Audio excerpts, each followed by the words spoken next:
Hey guys, this is Kelly from Cozy Reader Kelly. It feels like summer has arrived in the Chicago area, so why not film a video inside? But the warm weather has inspired me to finally start my channel, so here I am doing my first video. And I wanted to show you guys some of the books I've gotten so far this year in 2018. I've actually gotten quite a lot of books in the last 4 months, and the reason for that was prior to this year, I hadn't really been buying books for several years. I really wanted to read the books that were already on my shelf, but of course I ended up just going to the library and getting books I wanted to read because the ones that have been sitting on my shelf for years, I obviously was not interested anymore. So at the end of 2017, I got rid of a ton of books, probably like 50 books off my shelf that I had owned for maybe 10 years, you know, who knows. And so I just got rid of them and decided starting January I was gonna buy books I'm actually interested in and it jump-started my reading into doing things that I actually like to read. So since I bought so many books in the last 4 months, I'm splitting this video into two. So this video is all the classics and the nonfiction books I bought, and the next video will be all the novels. And obviously classics are novels too, but I thought it would be easier just to split them. That was an easy way to figure out how to get two groups. So I'm going to start with the classics first. And the first one I got was The War of the Worlds by H.G. Wells. And I had read my first H.G. Wells, like, I don't know, in January.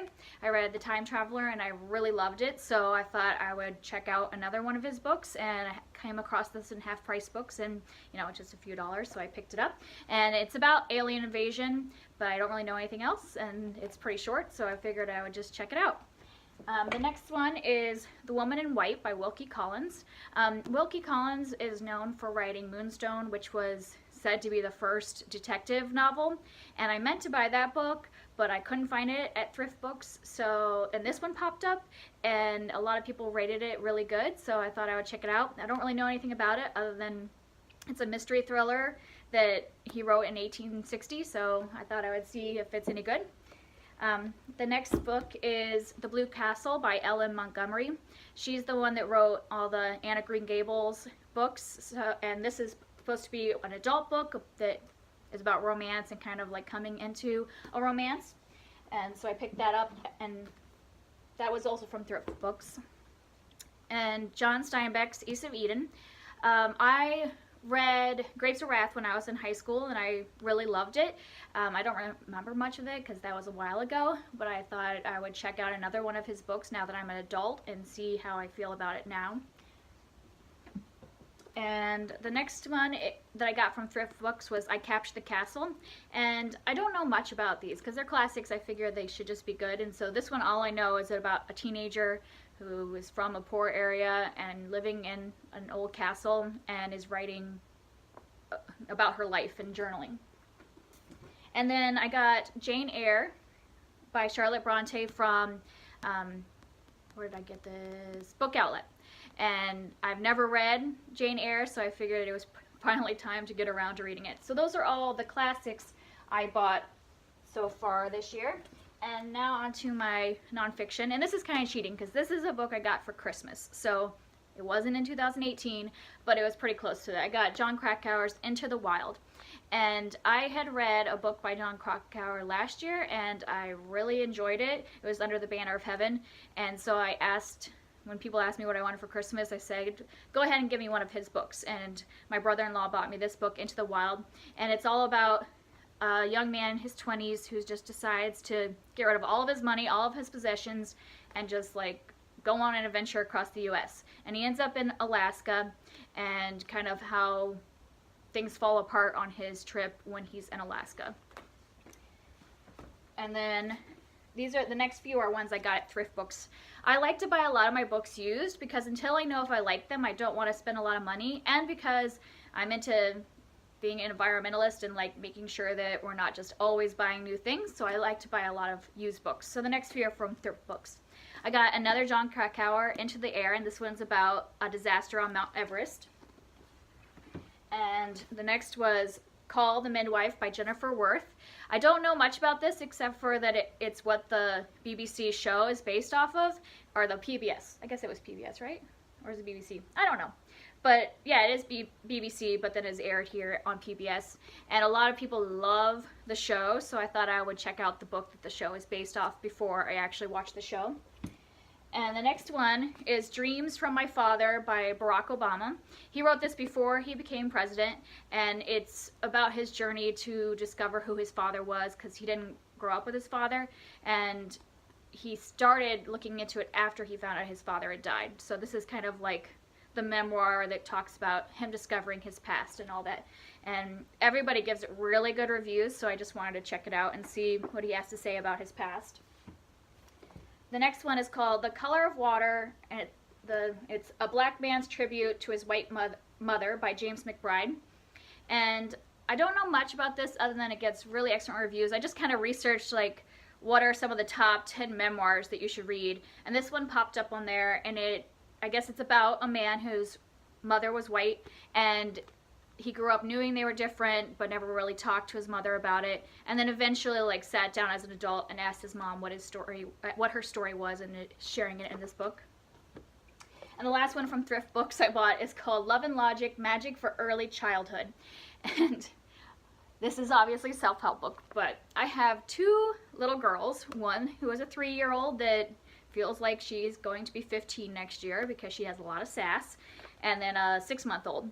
And I just needed to kind of like get some advice on like ways to deal with the 3-year-old tantrums and all that stuff, because you know what they say about terrible twos? Threes, much worse than twos. Twos were like cute. Now it's like there's a lot of argument and sass. So I got this book.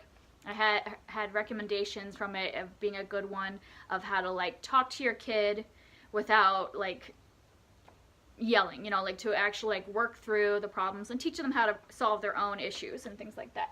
So hopefully it'll help me a little bit with her. And the last book I got from Book Outlet, and it's A Long Way Home by Saru Brierley. And this is about a boy who was born in India, and when he was 5, he got separated from his family in a train station, and he ended up being adopted by a couple in Tasmania. And when he became an adult, he wanted to find his family again in India, and this is his story of how he found his family again. So those are all of the classics and nonfiction that I bought in the last 4 months. So there's quite a few, and I'll link the video that I do about the novels down below.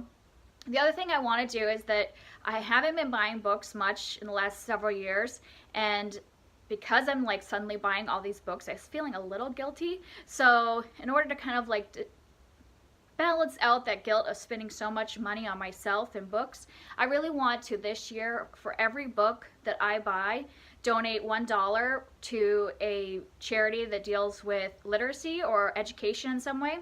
So the books that I get from this video and the next video, I'm going to donate $1 for each of them to ELCA World Hunger.